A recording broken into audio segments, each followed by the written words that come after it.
Todo comenzaba con el Nacional de Tierra. Lejos quedaba ya aquella forja de SEAT Competición, con Cañellas y Babler estrenando la nueva división erigida en la zona franca.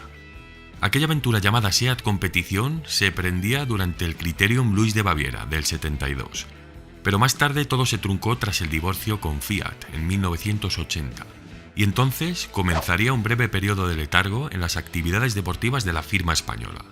Tuvo que llegar la fusión con el gigante Volkswagen para que un lustro después SEAT Sport resurgiera, y con ella los nuevos vehículos de carreras nacidos en su seno.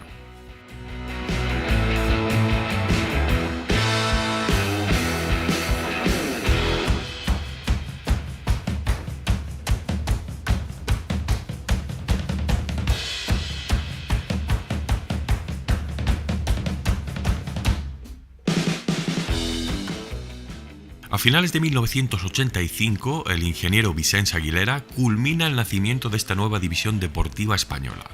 Jaime Puig estaba a la cabeza junto con otros nombres como Isidre López, para dar origen a los nuevos SEAT de competición.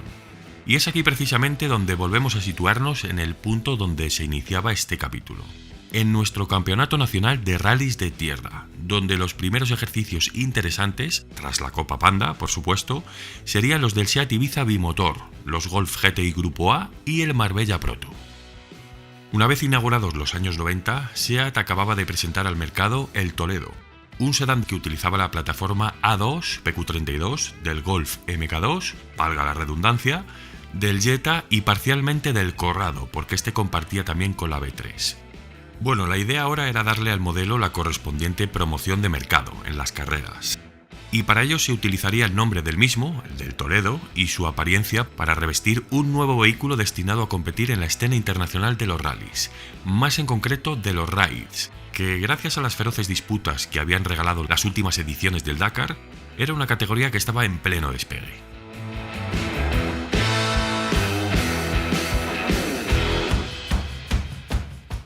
En el momento en el que SEAT decide involucrarse en los raids, en el Salón del Automóvil de Barcelona de 1989 se revela un Ibiza Maratón. Sin embargo, durante el mes de octubre de 1990, los estudios de desarrollo del nuevo prototipo Raid serían derivados hacia el SEAT Toledo, un nuevo modelo, como os he dicho, que aterrizaba ya en los concesionarios de 1991. Pero ojo aquí, porque durante el mes de octubre de 1990, SEAT Sport estaba compitiendo aún con el Audi Coupé 4 Raid, que era un prototipo de notable éxito con el que se lograría conquistar el Campeonato de España de Raids de aquel año y del siguiente, 1991. Mientras tanto, el grupo de trabajo ya había abierto un nuevo archivo para dotar aquella base de una evolución tecnológica, la base del Coupé 4, estamos hablando. Querían ir un paso más allá. Se podría decir que en las oficinas de la zona franca ya estaban dando a luz al SEAT Toledo Maratón. A partir de 1990, el Grupo T, esta categoría, había sido dividida en 4 clases, comprendidas entre la T1 y la T4.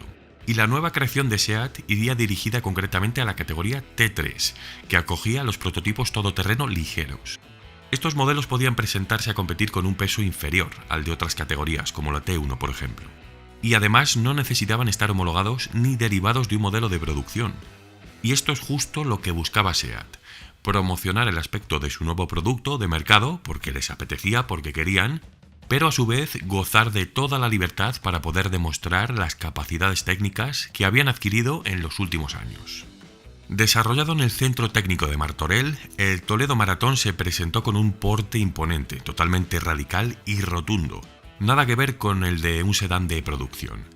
Sin embargo, claramente presumía de los rasgos más característicos del modelo en el que estaba inspirado.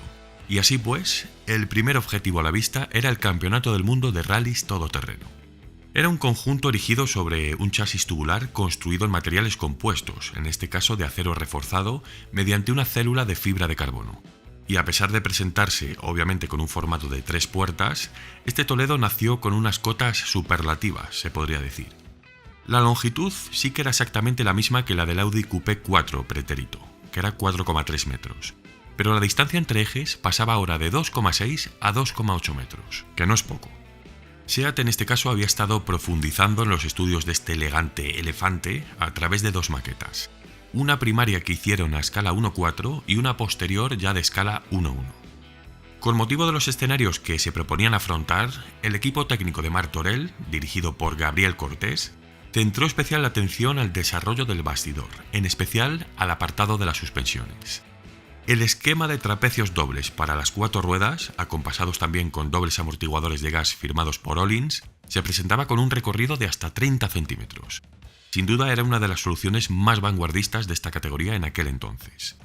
Para probar todas estas nuevas soluciones, SEAT se permitió el lujo de habilitar una pista de pruebas en Martorell, donde el prototipo del Toledo sería sometido a todo tipo de test durante 5.000 kilómetros. Josep Maria Servià sería el piloto firmado para esta misión, el mismo que había llevado al Audi QP4 a las 2 victorias de los años anteriores, y que también había estado a cargo en la cabina del Ibiza bimotor. El apartado motor no presentaba ninguna novedad, la verdad. El bloque Audi de 5 cilindros en línea era un producto más que testado y conocido, de manera que si hasta ahora había estado dando importantes resultados, no había necesidad de invertir en esta área. Era el motor propio del anterior Audi QP4 también, con 2,1 litros, 20 válvulas y un turbocompresor triple K K26 soplando a 1.9 bars. Esto se diferenció de los últimos chasis Audi 4 Grupo B, los cuales montaban ya K27. Recordad que lo hablamos en el vídeo del Grupo B, porque en efecto estamos hablando del mismo bloque KW de Audi. Pero en este caso la distribución de peso no supuso un problema tan latente como los chasis de rally. Ahora iba alojado en posición central trasera justo por detrás de los asientos de los pilotos, y aquí el reparto de pesos obviamente era mucho más razonable que cuando antaño iba colgado por delante del eje delantero. La potencia se fijaba en 330 caballos para un peso total de 1.350 kilos, en los que colaboraba fervientemente su depósito de combustible de 400 litros nada menos. Era algo más pesado que el Audi Coupé pretérito, pero también ofrecía algo más de potencia, porque este anterior tenía unos 300 caballos, más o menos. Por supuesto que la potencia estaba repartida a las 4 ruedas, con un esquema del 60-40. Equipaba 3 diferenciales, uno central y 2 autoblocantes, uno en cada eje. La transmisión era una manual de 6 velocidades, con dientes rectos, y aunque presentaba una configuración bastante cerrada para sus escenarios, estaba sincronizada en este caso. Este bloque además declaraba un par de 480 Nm, algo que le permitía afrontar ciertos obstáculos a bajas velocidades casi sin despeinarse. Dicho esto, a mediados del mes de mayo de 1993, el SEAT Toledo Maratón fue presentado en el Salón de Barcelona. Esto suponía el primer programa internacional de la marca desde el Montecarlo de 1977. Era el comienzo de una nueva era. Tanto Servià, especialmente, como Antonio Rius e incluso Erwin Weber habían sido los pilotos involucrados en este desarrollo. Rius declaró incluso que fue el mejor SEAT de competición que había pilotado nunca. Únicamente 2 chasis habían sido completados y un mes y medio más tarde el prototipo debutaría en la Baja de Portugal. Los encargados de este estreno fueron el propio Servià y Enric Ogier, que tuvieron un estreno, digamos, prometedor al terminar la etapa prólogo en 4ª posición a tan solo 6 segundos del todopoderoso Citroën ZX Rally Raid, pero que por desgracia más tarde se vieron obligados a abandonar debido a un poro en el depósito de combustible que estaba desembocando ya en una fuga peligrosa. Pero al final de temporada, el equipo ya lograría cerrar el año con un doblete en el Raid de Grecia, donde habían alineado ese día sus 2 chasis Toledo Maratón. Servià y Ogier estarían en la primera posición y Antonio Rius y Manel Casanova ocuparían el segundo puesto. Y ahora llegamos a 1994, que fue un año bastante curioso para el Toledo Maratón. Erwin Weber, experimentado piloto y viejo conocido de unidades oficiales de Mitsubishi, se unía a las filas españolas. SEAT había escogido el mismo calendario del año anterior, en este caso, por lo que la Baja de Portugal era el primer reto. Servià repetiría desastre con una rotura en el turbo que le obligó a abandonar, mientras que el alemán, más afortunado que el español, superó incluso al ZX Grand Raid de Timo Salonen para hacerse con un segundo puesto. En este caso, aunque SEAT tenía previsto acudir al Granada-Dakar de 1995, la participación finalmente se canceló, ya que SEAT Sport estaba ya dando el salto al Campeonato Mundial de Rallys. El Ibiza MK2 de segunda generación sería la base elegida para saltar la división de 2 litros, que además ganarían en el 96, 97 y 98.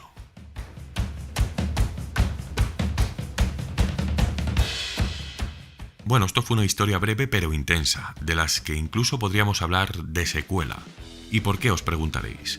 Pues bien, mientras que uno de los SEAT Toledo Maratón fue minuciosamente restaurado para ser expuesto en el Museo de SEAT, el segundo coche se vendió a Satiño Mendes, un piloto portugués que posteriormente utilizó esta unidad para participar en las ediciones del Dakar de 1999 y del 2000. Durante aquellas intervenciones, tras sufrir algún que otro abandono en pleno desierto, sus correspondientes saqueos, un incendio, varias restauraciones y Dios sabe qué más, el chasis terminó luciendo una carrocería de Opel Astra H, al menos en su frontal.